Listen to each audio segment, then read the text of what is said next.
انسانیت کی خدمت کرنے والی تنظیم helping hand for relief and development کی طرف سے چترال کے غریب ریڑھی بانوں میں آج رمضان پیکیجز تقسیم کیے گئے، جن میں روزمرہ اشیاء، کوکنگ آئل، دال، چاول، آٹا، چینی وغیرہ شامل تھے۔ اس پروگرام میں assistant commissioner head quarter Chitral doctor Muhammad Atif Jalib, صدر آل پرائیویٹ اسکول ایسوسی ایشن وجیہ الدین نے خصوصی طور پر شرکت کی۔ ہمارے پاس کچھ سیزنل پروگرام کی طرف سے کچھ رمضان پیکیجز آئے تھے، تو ہم نے اس بار سوچا کہ ان محنت کشوں میں سے جو مزید مستحقین ہیں ان کی سلیکشن کر کے ان کے درمیان یہ تقسیم کر لیں۔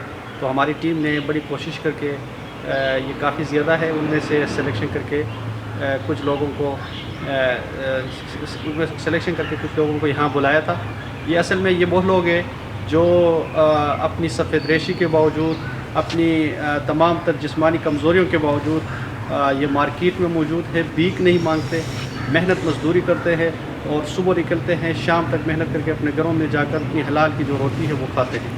کوآرڈینیٹر ہیلپنگ ہینڈ چترال شجاع الحق کا کہنا تھا کہ انسانیت کی خدمت کرنا عبادت ہے اور ہم اس طرح کے پروگرامات تواتر کے ساتھ منعقد کرتے رہیں گے۔ مہنگائی کے اس دور میں اس طرح کے پروگرامات رحمت خداوندی سے کم نہیں۔ اشتیاق چترالی، سنو پختونخوا، چترال۔